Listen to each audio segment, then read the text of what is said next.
boa tarde a todas e a todos. Eu sou Júlia, sou defensora pública em Minas Gerais, na Defensoria Especializada em Direitos Humanos, e minha principal atuação é com a população em situação de rua.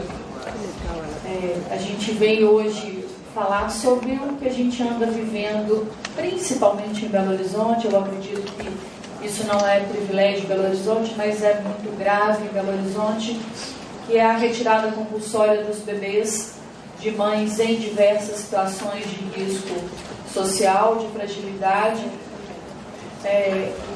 diretamente na maternidade. Essas mães não têm tido a possibilidade sequer de errar. Elas não chegam a sair do espaço da maternidade com seus filhos. Elas já são julgadas e condenadas sumariamente por uma equipe, às vezes dentro do próprio hospital, sem conhecimento da história delas e sem sensibilidade para atender naquilo que elas necessitam. Essas diversas... Eu peço desculpa a vocês que eu não consegui de jeito nenhum fazer funcionar a minha apresentação e estou com um problema de comunicação com o meu site lá da Defensoria, então eu vou ficar aqui só nas minhas colas mesmo. Esses casos de retirada de bebês são principalmente de mães usuárias de droga, pelo menos assim é que vem as recomendações do Ministério Público, mas são também trabalhadoras do sexo, são também mães em situação de rua, mães presas, mães vítimas de violência doméstica, mães pertencentes a determinados grupos, como as ciganas, como as hippies, que são consideradas mães inadequadas ou insuficientes para seus próprios filhos e têm seus filhos tomados pelas mais diversas razões aparentes, mas as razões reais a gente bem sabe que estão muito calcadas no preconceito, na discriminação, na falta de oportunidade que tem essas mães. Em Belo Horizonte, essa situação vem muito à tona. Em 2014, nós tínhamos, na área de direitos humanos, eu tinha acompanhado 2 casos de 2 mães em situação de rua que tinham tido seus bebês tomados na maternidade, e a princípio nós achávamos que era maternidade X, porque esses casos coincidentemente eram de uma maternidade.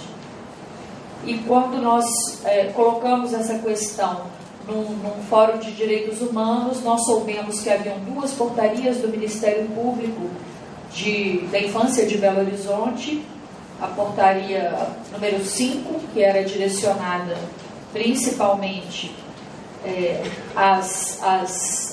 duas recomendações, a portaria do juízo, 2 recomendações do Ministério Público da Infância, a portaria número 5 direcionada às maternidades e a portaria número 6 direcionada principalmente aos equipamentos de atenção básica, as unidades básicas de saúde e agentes comunitários, profissionais de saúde, médicos, etc., recomendando que, no caso das unidades básicas, que essas mães que chegassem lá usuárias de droga ou que se recusassem a fazer o pré-natal fossem denunciadas, colocadas, vamos dizer assim, numa determinada lista, para que depois o juízo pudesse agir.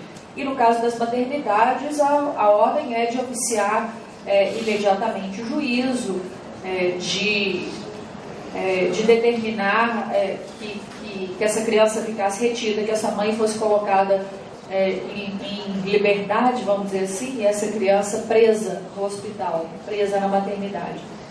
Em resposta a essas recomendações, a Defensoria de Direitos Humanos, nós, junto com a Defensoria da Infância e junto com a Defensoria Federal, fizemos uma recomendação que era basicamente uma contra-recomendação. A partir da vinda dessas recomendações, nós fomos formando uma grande rede.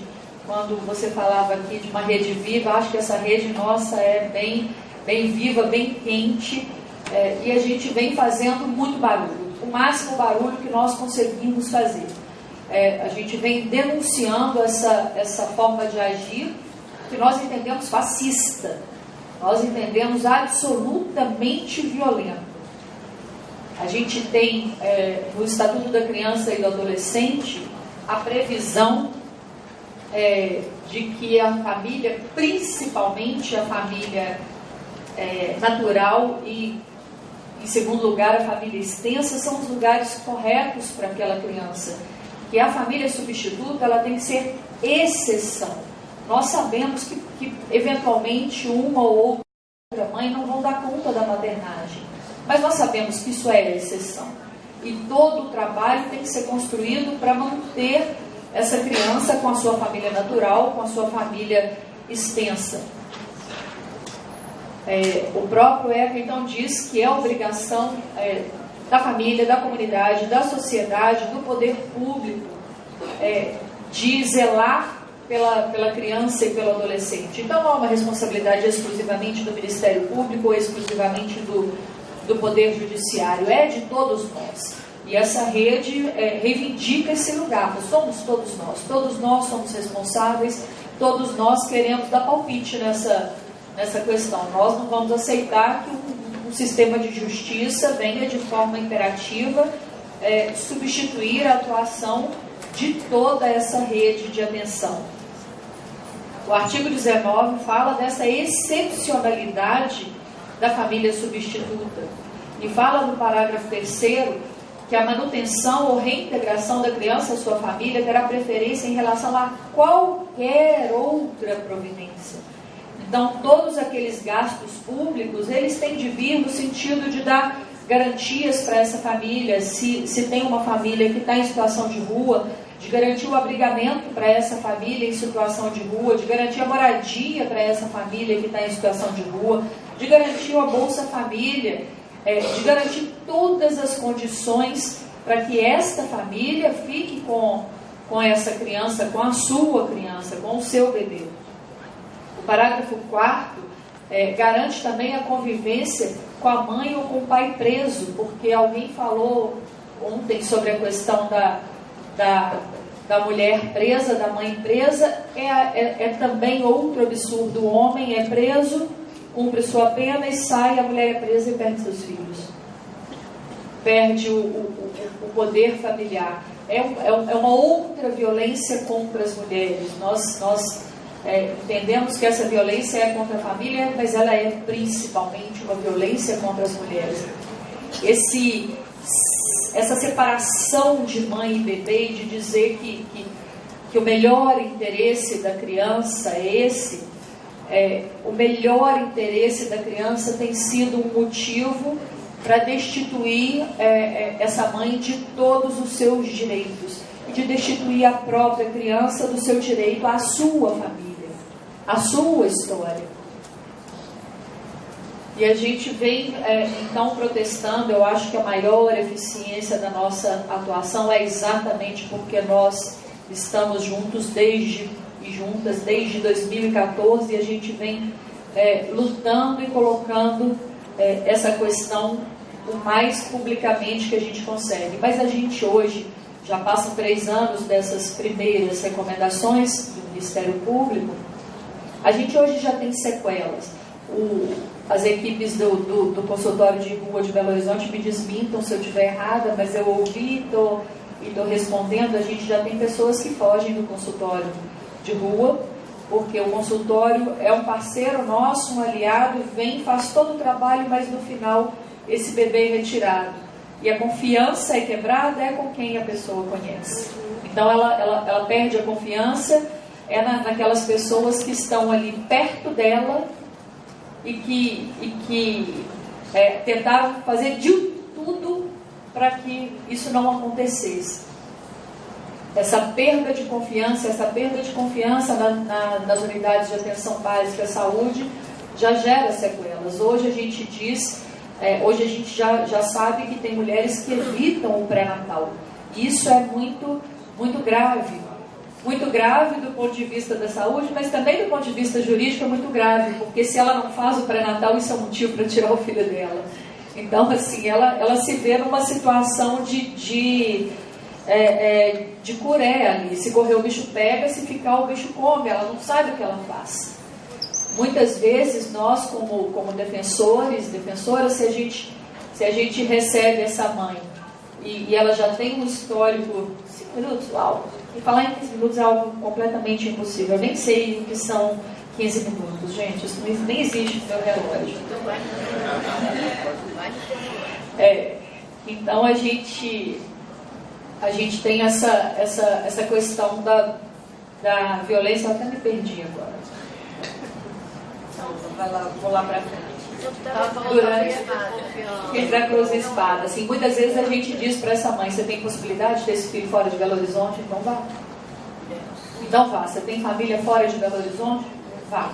Tente ter esse filho fora de Belo Horizonte, porque também o fato de ela já ter perdido outros filhos, ela já ter perdido a guarda de outros filhos, é um motivo para tomar de novo os filhos dela. Então, eu ouvi de uma conselheira tutelar: mas ela já perdeu 5 filhos. O versículo 5 possibilidades de gravidez, a única coisa que você enxerga é a incapacidade de prevenção, de uso da camisinha. Será que você não consegue enxergar um desejo enorme de ser mãe?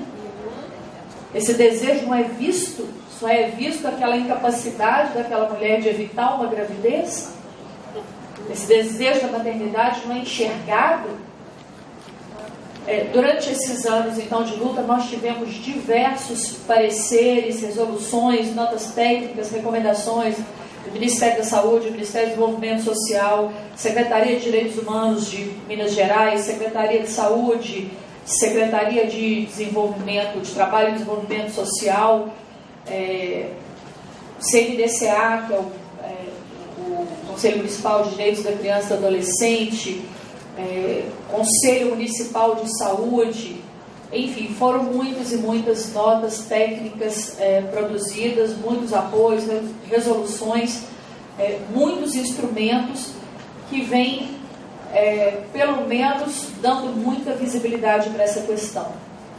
Nós tivemos uma representação no CNJ, e essa representação do CNJ no início deste ano, a representação do CNJ foi contra a portaria, desculpa, eu pulei a portaria.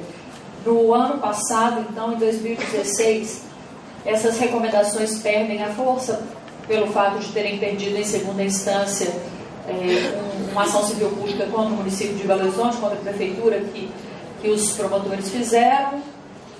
Essas recomendações perdem, então, um pouco a força, e aí vem uma portaria do juízo. E a gente ficou ainda mais preocupado, porque recomendação não é lei. Recomendação é só uma espécie de ameaça. E do mesmo jeito que o Ministério Público fez a recomendação, as defensorias fizeram uma recomendação para pelo menos lançar a dúvida. A gente pelo menos deixa o bode na sala.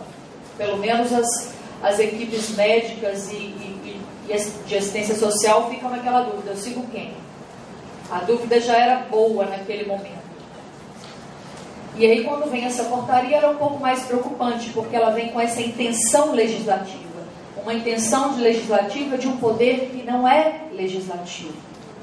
E a gente, então, vem essa representação do CNJ, feita pelos colegas defensores da infância, que atuam na infância, com um apoio muito grande de 2 médicas que foram também vítimas de uma perseguição em Belo Horizonte, a doutora Sônia Lansky e a doutora Márcia Parisi, 2 médicas que são exemplo, que ajudaram a mudar as estatísticas do SUS em Belo Horizonte e que foram perseguidas por obra e graça dessas e desses promotores de justiça, numa ação direta, uma intervenção direta ali na prefeitura, e conseguiram tirar essas médicas das suas funções, que nem remuneradas eram. Nem eram um cargo comissionado, nada disso, é só da função. Praticamente ficaram no corredor. E a gente vem se fortalecendo, inclusive, na luta, porque uma perseguição a uma ponta da rede é uma perseguição à rede toda, e a gente precisa manter essa rede forte. Outras perseguições vieram. O Conselho Municipal de Saúde teve posicionamentos contrários, tanto às recomendações quanto à portaria, e 2 conselheiros estão sendo criminalmente processados. Houveram diversas reportagens durante esse período e por conta de uma reportagem mais recente, uma defensora pública também está sendo processada na Corregedoria. Então nós estamos assim, resistindo e lutando com essa criminalização da nossa própria luta. Essa criminalização da própria luta, ela é bem grave. Mas enfim, depois dessa recomendação do CNJ, então nós tivemos em Belo Horizonte uma visita do CNJ, Conselho Nacional de Justiça, do Conselho Nacional do Ministério Público, do Ministério do Desenvolvimento Social, do MDS, o Ministério da Saúde, acho que não pôde ir naquele momento. Eu esqueci, né? Eles tiveram alguma questão com passagens mesmo, né? Tem períodos, tem. Teve alguma coisa assim de ordem técnica.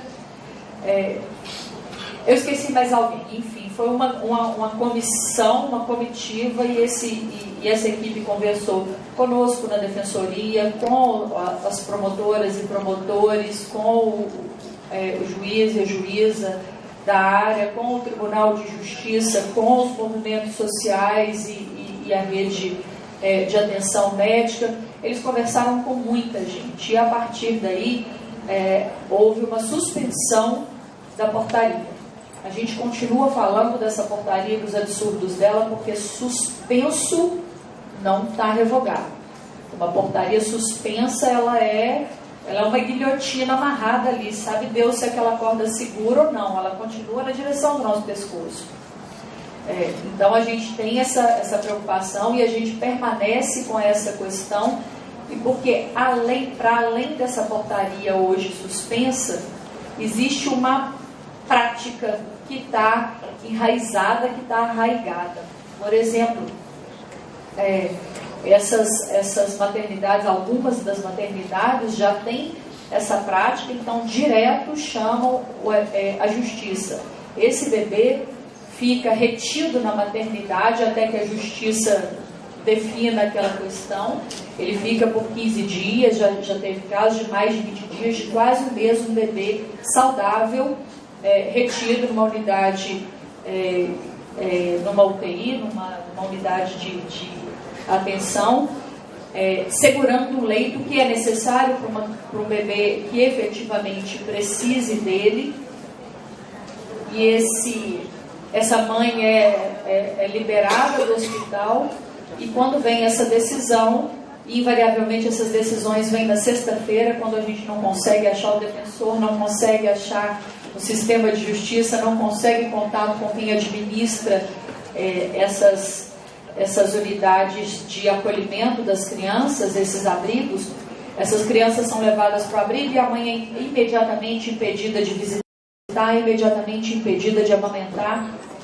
Em virtude disso, também já houve uma ação coletiva dos colegas defensores da infância para garantir a amamentação, porque entre as muitas falas infelizes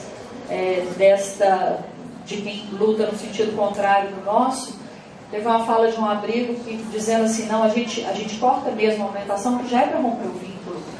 Então o objetivo nunca foi tentar buscar uma família extensa ou tentar restituir esse bebê para a mãe. O objetivo é a adoção.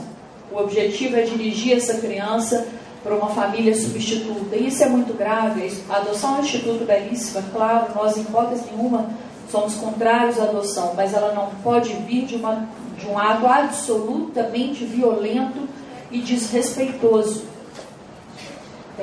Então a gente vem travando essas diversas lutas. Nesse meio tempo já foram diversas audiências públicas na Câmara Municipal, na Assembleia Legislativa de Minas, enfim, para todo o lado, em todos os espaços possíveis, diversos seminários, encontros, congressos, onde nós temos colocado essa questão, cada vez um de nós, em algum espaço, São Paulo, Rio de Janeiro, aqui em Brasília, já houve 2 audiências públicas. Esta possibilidade que vocês nos deram agora, neste seminário, nós vimos colocando essa questão e a gente sabe que ela não é privilégio mesmo de Belo Horizonte, talvez seja mais grave em Belo Horizonte. o número de crianças, de bebês abrigados, o número de bebês colocados para adoção em Belo Horizonte é muito alto. Isso já vinha chamando a atenção. E à medida que a gente vem tendo esses posicionamentos de diversas áreas relacionadas, conselhos e órgãos públicos, federais, estaduais e municipais, essa questão vem se fortalecendo.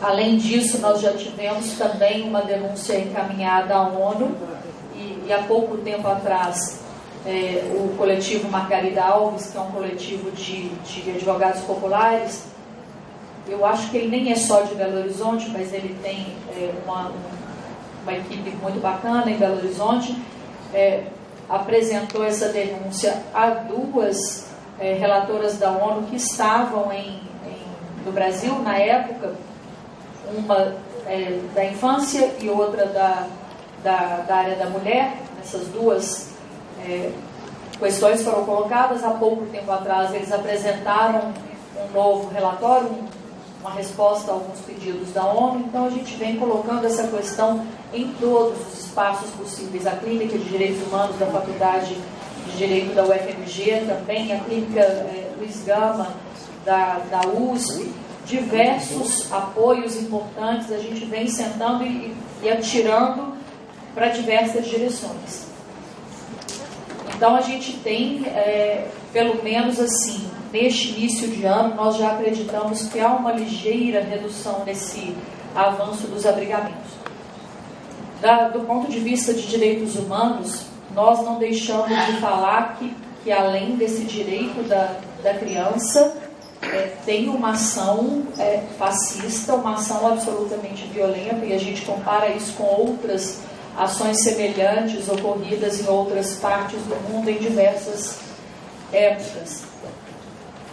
Como na Argentina, quando os bebês foram tomados das mães revolucionárias, como na Austrália, que os bebês das mães aborígenes eram tomados porque elas não eram consideradas boas o suficiente para criar uma criança mestiça.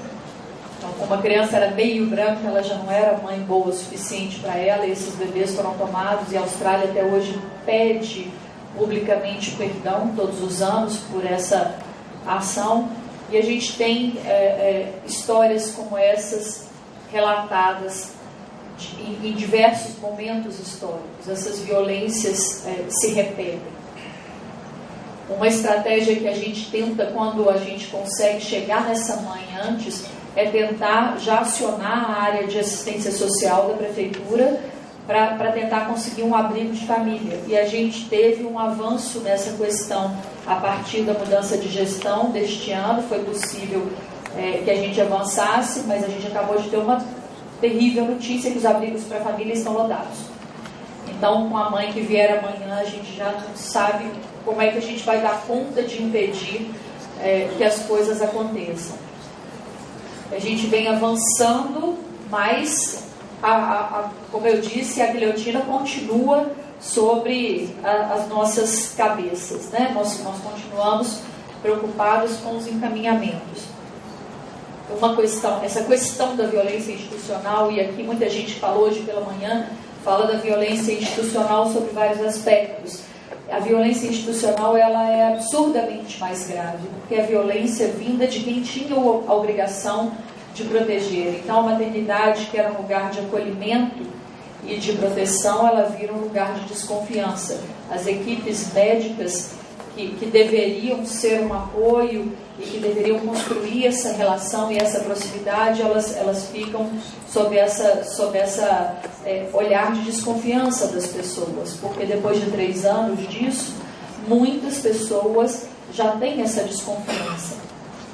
A violência desses abrigos que acolhem as crianças e que, por si, impedem a amamentação. Muitas vezes não é uma ordem judicial. Essa ação coletiva proposta pela Defensoria, apoiada, né, pelas doutoras Sônia e Márcia, com o arcabouço técnico necessário, ela visa tentar impedir isso. É fundamental manter essa relação, é fundamental manter essa amamentação A questão das mulheres, então, na rua, ela é extremamente mais grave. A gente sabe que o número de mulheres é realmente muito menor do que o número de homens em situação de rua, mas a vulnerabilidade dessas mulheres é muito maior. Não raras vezes as mulheres se mantêm em relacionamentos que são até violentos, mas porque entende que aquele violento é melhor do que estar sujeita aos outros todos não que estão no entorno e que podem ser violentos. E aquele às vezes, num relacionamento possessivo, de algum jeito, a protege de outros relacionamentos. Frases horríveis que a gente escuta às vezes, como é melhor ser estuprada por do que por 100. Triste, né? Frases horrorosas que a gente ouve assim, que nos mostram essa extrema vulnerabilidade. Em Belo Horizonte nós temos uma única unidade que antigamente chamava República, uma única unidade de acolhimento para mulheres e que também nunca tem vagas, ela está sempre lotada e pequena, tem capacidade acho que para umas 30 ou 40 mulheres no máximo, acho que não chega a 40. Um abrigo que diz que atende mulheres também, mas abriga de um lado os homens e do outro as mulheres, em alas separadas. Então, quando uma família vai para lá, a família fica toda partida.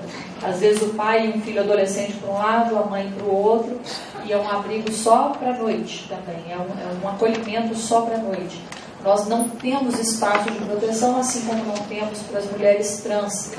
Então, as mulheres em situação de rua são extremamente mais vulneráveis, e vulneráveis até nesse seu direito à maternidade.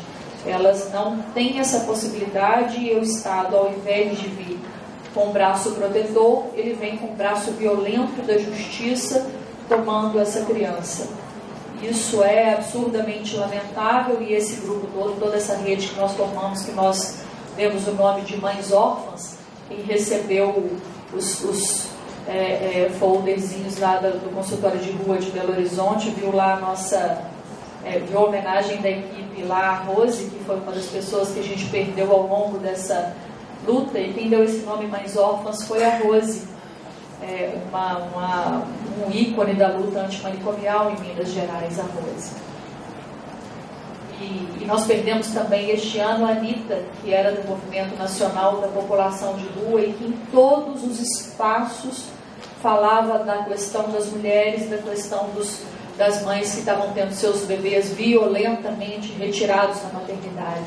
A Anitta, que nós também perdemos agora em agosto, é outra perda irreparável pelo meio do caminho, pela estrada, uma mulher de fibra, de luta, de fortaleza, e pequenininha assim de altura, mas de uma grandeza inversamente proporcional à sua baixa estatura física. Então, acho que era isso, principalmente.